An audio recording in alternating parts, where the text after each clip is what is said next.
All right, guys, we're back again. James McCoy here and Michael Beresford. We just wanted to, connect with everyone again, provide you another update with some of the things that are happening out there. Now, all of you would have received Michael's interview with Andrew Wilson from last week. That came to you by email. I think it was on Friday. So we've had some really good feedback there. It does go for a little over an hour. There's a lot of really good information that they both talk about. So if you haven't seen it yet, definitely jump on and have a watch. And also, just so you are, we will be continuing these updates for you on a weekly basis. Sometimes it might even be more than once a week, might be twice, even 3 times, just depending on what information and what's changing out there in the current environment. So yeah, we'll try and keep them as frequent as necessary. We don't want to just talk to you for the sake of it. But when we feel that it is important, there's things that you need to know, we'll jump on and we'll send something out for you. So really appreciate the feedback that we are getting. So definitely keep it coming. If there's extra things that you want to know that we're not covering or questions that you have, definitely shoot a message to both myself and Boz, and we'll get it out to you. All right. So some of the the common questions that we're getting at the moment. One of the big ones that I'm receiving is in and around construction. I know that we have touched on it a little bit, but just to give you some more clarity there as well, the Prime Minister has announced that building and construction is an essential service. Building sites are still operating, albeit under some new regulations. They've got to stick to social distancing, etc., and those guidelines. What they're doing there is they're splitting breaks, site breaks. They've got different people on sites, they're staggering shifts, all those sort of things. But it's definitely within reason, it's business as usual. So we're not seeing any forecast delays or anything like that at the moment. We've mentioned a few times the only real delays with some of the fixtures and fittings at the end of the process, just due to quarantine requirements. But as long as everything's mapped out and planned, there's definitely no real delay there either, as long as it's fully worked through. So definitely that's a good thing. The other one that we're getting a lot of questions about is obviously in and around the tenancy. So it is difficult because it's not fully ironed out just yet, but the government is working on releasing a full rent relief package. The Prime Minister said that he would reveal it over the coming sort of days, and it's gonna it's really going to affect businesses, landlords, banks. They want everyone to try and work together. I guess the important thing to understand though is that from our point of view, tenants must continue to pay rent. Okay, unless they're significantly impacted, there's no ifs, buts or anything. There's a tenancy agreement in place. They've got to abide by what's responsible for them, and unless they're fully affected or have been affected significantly from a financial point of view, we expect them to pay rent on time each and every month. It can't be, and it won't be. It's not going to be left up to landlords to bankroll the non-payment of rent on their own. So what I'm looking for, I guess, from the state and the federal government is to consider like a rental assistance package where tenants that need that assistance, they come forth and potentially that rental assistance gets paid directly to the landlord. That'd be in an ideal world, because what people, and as we all know here, many landlords are mum and dad investors. So many of us might be impacted by coronavirus ourselves. So in my view, the government really needs to look at assisting. It's got to be you can't rob Peter to pay Paul. It's got to help everyone. So most banks out there are already indicating that they're willing to offering customers the option to defer loan repayments for 6 months. However, that's still adding additional debt, in my opinion, to the landlord at the other end. So we need the government to provide that rental assistance, to be part of the solution, which I think would be good. Now, I'm a little bit disappointed in relation to their simplistic approach to it, as far as the message from the Prime Minister, as far as he's really ignored the tenancy agreement, and it's probably raised more questions than answers. So I'm hoping that this can be sorted out in the next sort of 24, 48 hours, so we can give you some real clarity in and around that. And I think the National Cabinet's meeting today or tomorrow to provide us with that. Have you got anything extra there, Boz, to add? I think you hit the nail on the head, Jimmy. Just a couple of points. So I think you're right. It was you know, not ideal for the government to drop a bit of burley in the water around you know, giving the wider population maybe the perception that they could just take 6 months off paying their rent. Clearly not the case.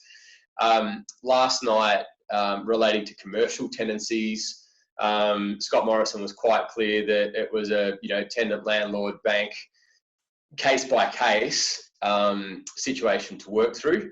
And understand how to get the best outcome there. So that's a bit of some progress, I guess, over and above what we saw with those initial announcements.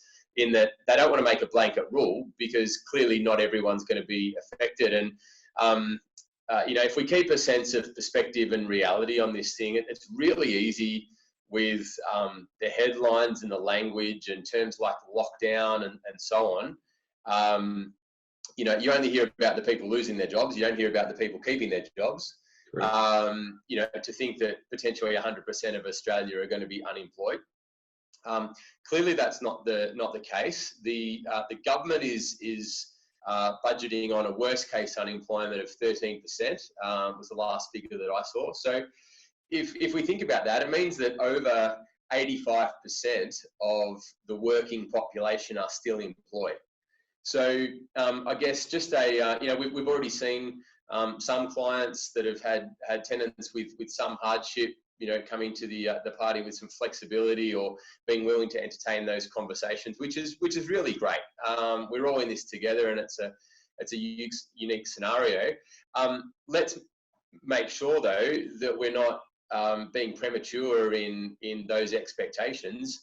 And as James said, you know, if your tenant's one of those 87% that are still in the workforce earning an income, the expectation is that they will pay rent. So I've just got off the phone to Cassie, who runs our property management team, along with Al. I think what we'll do this week, we'll get a video from her, or at least a bit of a Q&A, maybe with James or me, to kind of bring to you what the process is and so on. But I think the first and foremost thing to bear in mind is it's business as usual in terms of rent collection from tenants and tenant management.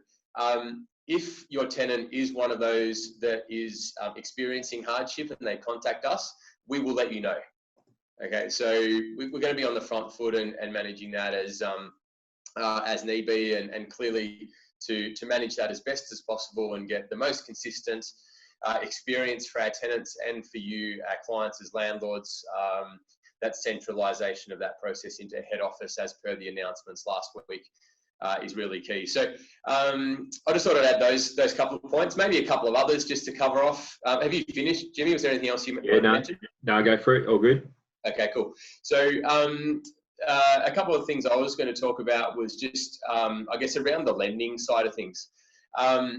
I've had conversations with people who've had conversations with people that are quite high up in risk departments at the banks.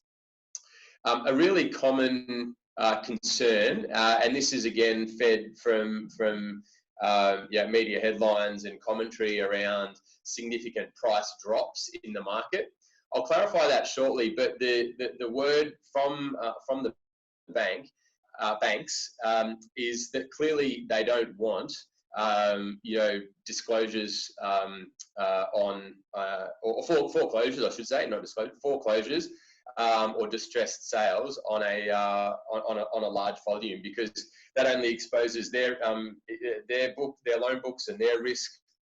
As we know, banks are in the business of mitigating risk. So, if you are a landlord where the tenant is in distress, while the announcement hasn't yet been made, we definitely expect that the banks will come to the party and provide some of those, mortgage repayment holidays, if you like, for people who are in that position. Okay. Again, it won't be across the board. Just because you've got a mortgage doesn't mean the bank will give you 6 months off or capitalise interest for 6 months. But there's a conversation to be had there, and the banks will be flexible. So if you are in that boat, maybe just take a deep breath, explore our options. I know there's a lot of kind of anxiety and emotion around a lot of this coronavirus situation. But I think the overarching message is that everyone's going to be working together on this. But over the next couple of days, as we start to get some clarity around the residential tenancy responsibilities and so on, we can keep you updated with what that means and what the banks are doing. But the second part to that is this market crash.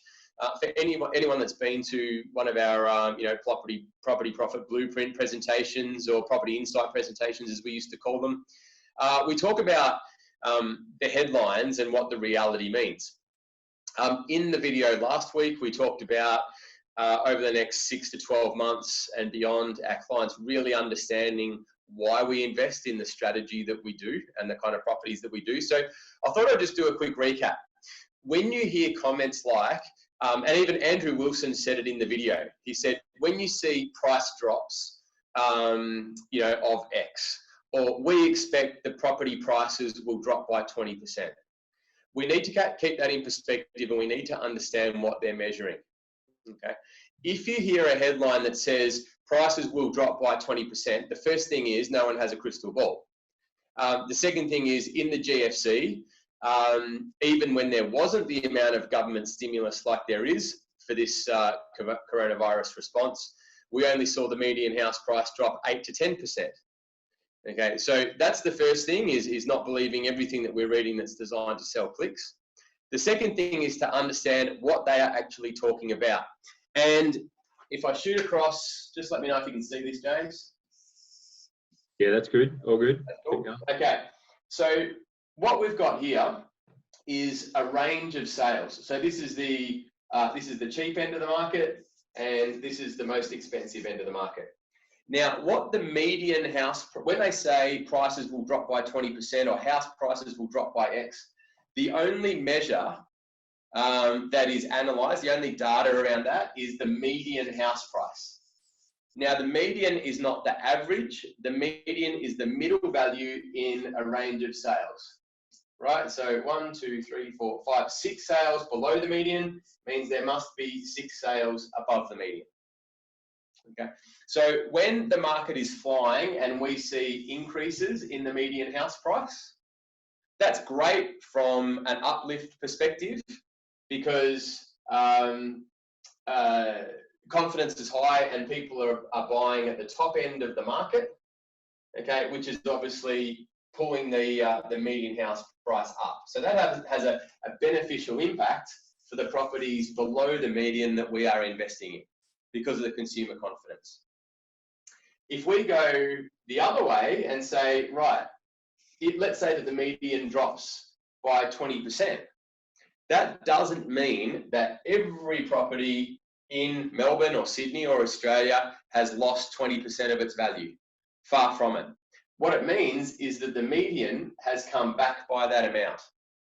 So if we look at, say, Melbourne prices, and the median's 900,000 today, and let's say that the median house price drops by 20%, then that's 180,000, which means that the new median would be 720K.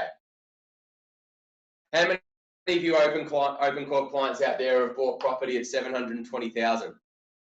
We're all under that. And this is the reason why. Okay? Because the top end gets absolutely smashed at times like this. People aren't going to be outlaying $1 million or $1.5 million or $2 million to buy a house in uncertain terms.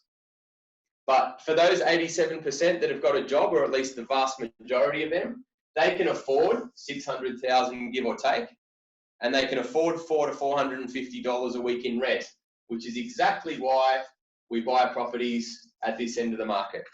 They're not very sexy, okay, but it's important to understand that this is why we see a floor under the affordable end of the market, why they don't drop a lot, but we see a lot of volatility in the top end depending on whether the market's going up or down, okay? So bear that in mind. Just understand that the data that is being referred to is the median house price, and it doesn't apply equally across every property in the market. Yeah, it's a real false figure, like in relation to, you look at the site or the environment that we're in at the moment, which end of the market is going to be able to put their hands in the pocket and just do nothing for a certain period of time. Yeah. So, you know, it's a real, it's interesting, that's for sure. So, and I guess how that relates to vacancies as well. You know, if there's a blue chip property that costs, you know, $1.5 to $2 million that's getting $800 to $1,000 a week in rent, that person would want to have a super stable job on a high income to be able to support that. There's a lot more risk in that than what there is in $400 to $450 a week, give or take, in rental. So I think the other thing to understand too is that as a nation, our LVR is actually under 30%. yeah. So, you know, we're in a really, really strong position. So as far as the media and all these, you know, all the talk and all the articles about people being forced to sell and things like that, yeah, sure, there might be certain people that might be thinking about it, but the banks in this scenario here are going to be willing to help them out. So, you know, if anything, what I'm seeing out there is more, yes, of course, there's going to be less activity. But how it's going to affect prices, well, no one's got a crystal ball. But I think, if anything, in this environment that we're in with all the stimulus packages and things like that, I don't think that the actual house prices are going to change too much at all. Because people, as I said, that those people in, say, like a GFC, where you don't have the support of the government and all these packages, you're forced to sell. You know what I mean? People are forced to panic sell and do all sorts of things. Where in this environment, we're not going to see that. You know, people are going to get the support there, and you know, we're all coming together as a community. Everyone's helping each other out, the banks, the government, etc. So I don't think we're going to see that panic selling, and those people that would normally, if they're out on their own, have to sell. They're not going to have to. They'll be able to hang in there and get through this, you know, this short period. Yeah. So yeah, really good summary. Look, that's everything that we wanted to cover with you for today's update.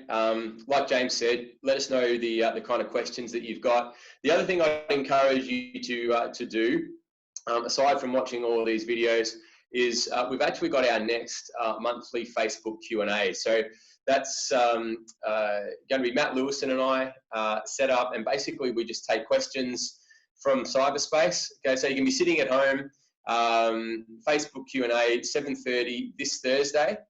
Okay, jump on there through Facebook, type your questions in, and we basically just answer questions around what's happening. So if there's anything specific that you want to know that can wait till Thursday, absolutely jump on there. That might be a useful tool for you.